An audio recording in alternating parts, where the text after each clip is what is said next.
రాజ్ తరుణ్, లావణ్య వివాదం అనేది రోజు రోజుకి కొత్త మలుపులు తిరుగుతుంది. మల్హోత్రా కూడా ఫిల్మ్ నగర్ పిఎస్‌లో కంప్లెయింట్ అయితే ఇవ్వడం జరిగింది. అసలు ఇంకా ఏం జరుగుతుంది వాళ్ళ మధ్యలో? లావణ్య అనే క్యారెక్టరు రాజ్ తరుణ్ అంశం తెర మీద తీసుకురావడం, తను నాకు దూరం అవుతున్నాడు అనే బాధతో లేదా అక్కసుతో ప్రెజెంట్ తిరగబడరా స్వామి హీరోయిన్తో చనువుగా ఉంటున్నాడు అని అంటారు. బట్ ఇండస్ట్రీలో ఎవరెవరు ఏ ప్రాజెక్ట్ చేస్తే ఆ ప్రాజెక్ట్ చేసిన అన్ని రోజులు చనువుగా సరదాగా ఉంటారు. ఎందుకంటే పొద్దున్న లేస్తే ఒక 3 నెలల్లో 6 నెలల్లో ప్రాజెక్ట్ ఉంటుంది, చూడాలి, కలివిడిగా ఉండాలి. ఒక కెమిస్ట్రీ కుదిరితేనే రేపు పొద్దున్న తెర మీద కూడా సీన్లు కొన్ని పండుతాయి. సో అట్లాంటి నేపథ్యంలో వాళ్ళు చనువుగా ఉంటారు, వీళ్ళు అది ప్రొఫెషన్లో ఒక పార్ట్ అది. సో దాన్ని ఈమె ఈ విధంగా చేయడం, మాల్వి మల్హోత్రా కలిసిన తర్వాత నన్ను పెడచెవులు పెట్టాడండు. అయితే ఎంత గ్యాప్ ఎందుకు తీసుకున్నావు తల్లి అంటే నేను డ్రగ్స్ విషయంలో అరెస్ట్ అయ్యానండు ఆమె చెప్పుకోవడం.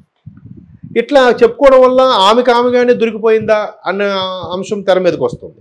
అయితే ఇప్పుడు రాజ్ తరుణ్ కూడా ఏం చెప్తున్నారు, గతంలో ఆమెతో అఫేర్లో ఉన్నమాట వాస్తవమే, చనువుగా ఉన్నమాట వాస్తవమే, ఆమె పైన ఉండేది, నేను కింద ఉండేవాడిని. అప్పుడు కూడా ఆమె కొన్ని రకాల అఫైర్లు ఉండేవి. గతంలో ఒక 8 ఏళ్ళ కిందట, ఇప్పుడు 6 ఏళ్ళ కిందటో ఒక వ్యక్తి ఇలాగా నన్ను నమ్మించి మోసం చేశాడు అని ఆమె పోలీస్ ఫిర్యాదు కూడా ఇచ్చింది. ఆ ఎఫ్ఐఆర్ కాపీ ఇప్పటికీ నా దగ్గర ఉంది.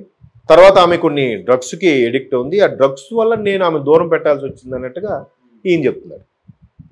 ఈయన కూడా ఎందుకు చెప్తున్నాడు, సర్లే ముందేదో మాట్లాడింది ఎందుకులే అమ్మాయిని చెప్పి ఊరుకున్నాం, కానీ ఇప్పుడు ఈమె మరీ పర్సనల్ విషయాలకు వచ్చేసరికి నేను చెప్పక తప్పట్లేదు అన్నట్టుగా ఈయన ఓపెన్ అవుతున్నాడు.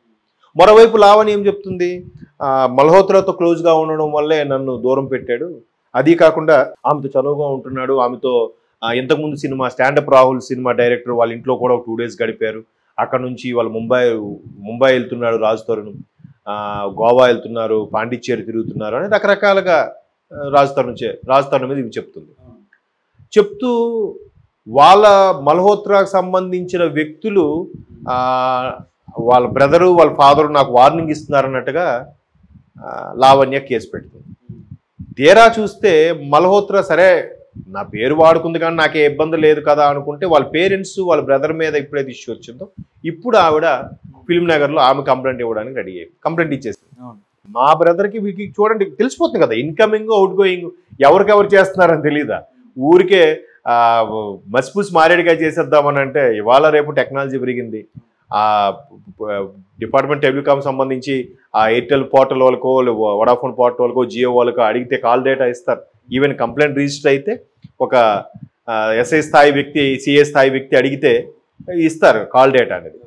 సో కాల్ డేటా ఎవరికెవరు కాల్స్ వస్తున్నాయని చెప్పి ఈమె తిరిగి మా బ్రదర్కి ఈమె మెసేజ్ పెట్టి టార్చర్ పెడుతుంది. ఈమె నాకే కాదు రాజ్ తరుణ్తో గతంలో ఎవరెవరు యాక్ట్ చేశారో వాళ్ళందరికి కూడా ఇట్లాగే పెట్టిందంట. బట్ నేను ఈరోజు ఓపెన్ అయ్యాను, మీరు కావాలంటే గతంలో రాజ్ తరుణ్తో యాక్ట్ చేసిన హీరోయిన్లకు కూడా మీరు ఎంక్వైరీ చేసుకోండి అన్నట్టుగా మల్హోత్రా ఈరోజు ఫిల్మ్ నగర్ పోలీసులకు చెప్పడం జరిగింది. ఇది ఏమిటంటే అంటే ఇట్లా సమస్యను పెద్దది చేసుకోవడం, జటిలం చేసుకోవడం తప్ప దీనికి సొల్యూషన్ ఏంటి? రాజ్ తరుణ్ ఫ్యూచర్ నాశనం చేయాలని పన్నాగం పండింది లావణ్య అని రాజ్ తరుణ్ అన్నాడు.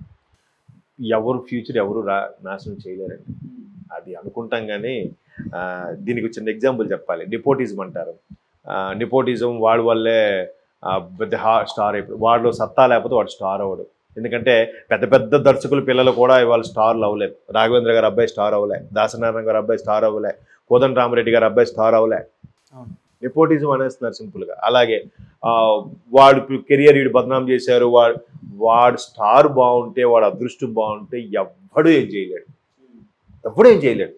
అది రాజ్ తరుణ్ అవ్వండి, ఉదయకిరణ్ అవ్వండి, ఎవరైనా అవ్వండి, ఆ టైం అట్లా నడుస్తుంటుంది అంతే. అంటే డెప్త్గా ఆలోచిస్తే ఒకరు వచ్చి బదనాం చేసినంత మాత్రాన డేలా పడిపోతారు, వాళ్ళ కెరీర్ పోతుంది అనుకోవడం అనేది భ్రమ. ఇప్పుడు ప్రతి రంగంలో కూడా ఇట్లాంటి ఎలిగేషన్స్, లేదంటే ఎవడైనా డెవలప్ అవుతుంటే నన్ను మోసం చేశాను డబ్బు కోసం అవ్వచ్చు, లేదా నిజంగా రిలేషన్ ఉండొచ్చు, ఇంకేదైనా అవ్వచ్చు. అలా అభియోగాలు మోపినంత మాత్రాన ఆ సినిమా అవకాశాలు పోతాయని నేను అనుకోను. ఆ టైం అదంతే. ఇప్పుడు ఉంది, ఇష్యూ అయింది, ఆయన నిజంగా అందరు దర్శకులతోని రెమ్యునేషన్ పరంగా కానీ సెట్లో ఎవరికి ఏడిపించకుండా టైం టు టైం వీళ్ళు షెడ్యూల్ పూర్తి చేసే హీరో అయితే ఎవరు ఆయన పర్సనల్ లైఫ్ మనకెందుకు అబ్బా, మనతో సినిమా కరెక్ట్గా చేస్తున్నాడా లేదా, టైం టు టైం వస్తున్నాడా లేదా, కాల్ షీట్ ప్రకారం చేస్తున్నాడా లేదా, ఈయనకి మార్కెట్లో ఎంత ఉందా లేదా అని చూసే చేస్తారు ఏ ప్రొడ్యూసర్ అయినా. పైగా సినిమా ఇండస్ట్రీలో సెంటిమెంట్స్ మరీ ఎక్కువ. ముహూర్తం షాట్ నుంచి దీనికి ఇదేమిటి, ఇక దుర్ముహూర్తమా అమృతకాలమా అన్ని చూసే పెడతారు వాళ్ళు. ఒక్కొక్కసారి ఎన్ని పెట్టినా వాళ్ళు ఎంత పెర్ఫామ్ చేసినా కూడా సినిమా హిట్ అవ్వలేదు అనుకోండి, సింపుల్గా హీరోయిన్ మీద తోసేస్తుంటారు. అది చాలా తప్పది. అబ్బా హీరోయిన్ ఉంది ఐరన్ లెగ్గరా బాబు, ఆమె ఏం చేస్తుంది అబ్బా. జెనీలియా కూడా ఇలాగే అనుకున్నారు ఐరన్ లెగ్ గెలవదని. బొమ్మరిల్లు తర్వాత ఆమె లైఫ్ కెరియర్ మారిపోయింది. బొమ్మరిల్లు ఎట్లాంటి బ్లాక్ బాస్టర్ అయిపోయింది.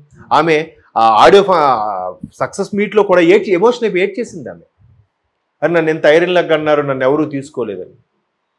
అది చెప్పలేము, ఎవరికి ఎప్పుడు ఏది టర్న్ అవుతుందో చెప్పలేము.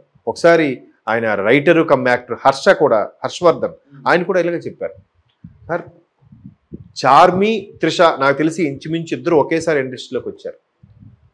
అంటే త్రిష గారిని తక్కువ చేసే ఉద్దేశం కాదు, కానీ త్రిష గారి కన్నా అన్ని రకాలుగా మల్టీ టాలెంటెడ్ చార్మి, అవునా కాదు? డ్యాన్స్ త్రిష గారి కన్నా ఎక్స్ట్రాడినరీ చేస్తారు ఆవిడ. చార్మి చాలా బాగా డ్యాన్స్ చేస్తారు. అన్నీ ఉండి కూడా ఆమె ఎందుకు పెద్దగా ఇది అయిపోయారు? త్రిష గారు ఇప్పటికి కూడా ఇండస్ట్రీలో ఉన్నారుగా, బట్ ఇప్పుడు ఫేడ్ అవుట్ అయిపోయింది. రకరకాల కారణాలు అవ్వచ్చు. అఫ్కోర్స్ ఇప్పుడు ప్రొడ్యూసర్గా ఉన్నారనుకోండి, ఈవిడ కొంచెం పట్టించుకోవడం వల్ల లావ్ అయిపోవచ్చు, లేదా అవకాశాలు తగ్గడం వల్ల పట్టించుకోవడం మానేసి ఉండొచ్చు, చెప్పలేము. సో ఎవరు కెరీర్ ఎవరు ఏమి చేయలేరండి. ఇప్పుడు ఉదయ్ కిరణ్ గారి విషయం తీసుకోండి, చిరంజీవి గారు చేస్తారంటారు, చాలా తప్పదు. అంటే ఇంకొక నెల రోజులు సినిమా రిలీజ్ కాబోతుంది తిరగబడరా స్వామి. దాన్ని జనాల్లోకి వెళ్ళనీయకుండా నెగిటివ్ వెళ్ళాలనే ప్రయత్నంతో లావణ్య ఇదంతా చేస్తుందంట. అది కూడా నేను యాక్సెప్ట్ చేయను. ఎందుకంటే ఇవాళ రేపు మీరు యూట్యూబ్ వీడియోస్ కానీ సోషల్ మీడియాలో కానీ కొన్ని వైరల్ అంశాలు చూస్తే గుడ్ ఆర్ బ్యాడ్ జనాల్లోకి వెళ్ళిపోయామో లేదా, ఎంత వరస్ట్గా అయినా లేదంటే ఎంత గలీజ్గా అయినా లేదా అరే ఏడుస్తున్నారా ఇది చేస్తున్నారా అనుకునే విధంగా జనాల్లోకి ఎక్కువ వెళ్ళిపోయింది లేదా ఎక్కువ వ్యూస్ వచ్చిందో లేదన్నా చూస్తున్నారు. ఒక విధంగా రాజుతోనికి అనుకోకుండా ఆమె పబ్లిసిటీ ఇస్తుందేమో. ఎవరు తిరగబడ్ర స్వామి అమ్మాయి మీద కంప్లైంట్ ఇచ్చిందట్రా, ఏంటో ఒకసారి సినిమా అమ్మాయి ఎలా ఉందో ఒకసారి సినిమా చూద్దాం ఉండొచ్చు, దానివల్ల మార్కెట్కి అక్కడ ప్లస్ అయిందేమో. బద్నాం చెయ్యాలి అంటే యూట్యూబ్ వీడియోస్ కూడా చూడండి, లేదా సోషల్ మీడియాలో కొన్ని వైరల్ చూడండి, ఏది ఎందుకు ఎప్పుడు ఎలా వైరల్ అవుతుందో ఎవరైనా చెప్పగలుగుతున్నాడా? చెప్పలేం. ఎందుకు ఒక్కొక్కటి వీడియో ఒక ల్యాక్స్లోకి ఇందులో ఏముంది ఎంత ల్యాక్స్లోకి వచ్చేసింది, ఇదేంటి ఇంత బాగుంది కదా, ఇంత మంచి కంటెంట్ ఉంది కదా, ఇది ఎందుకు వెళ్ళలేదు అంటే ఎవరు చెప్పలేదు. నోబడి హిట్ ఫార్ములా అనేది అసలు చెప్పలేకపోతున్నారు సోషల్ మీడియాలో. కాబట్టి ఈయన నెక్స్ట్ ఉండే సినిమాకి ఈమె బద్నాం చేయడం వల్ల ఆయన ఇమేజ్ తగ్గిపోద్దని, ఆయన సినిమాలు తగ్గిపోతాను అనుకోక్కర్లేదు. ఇలా చేయడం వల్ల మరికొద్దిగా మార్కెట్లో హైప్ పెరిగి అరే తిరగబడ్ర స్వామి హీరోయిన్ మీద కదా ఇచ్చాడు వెళ్ళాలి రావు సార్ సినిమా అనుకునొచ్చు, వెళ్ళొచ్చేమో కదా, మార్కెట్లో రేటు పెరగచ్చేమో కదా, చెప్పలేము. కాబట్టి బట్ ఈ అంశము ఎంత త్వరగా కొలిక్కి తెచ్చుకుంటే అంత బెటరు. రాజుతోనైనా డైరెక్ట్ దిగి బాబు ఇట్లా ప్రతిసారి చేస్తుంది ఆమె మీద పరువు నష్టం దావా వేయడమో ఏదో చేస్తాము, లేదంటే మీరైనా సీరియస్గా కోర్టు నుంచి ఆర్డర్ తీసుకోవాలి, ఆమె ఇకపై ఎవరి మీద కూడా ఇలాగా ఆధారాలు లేకుండా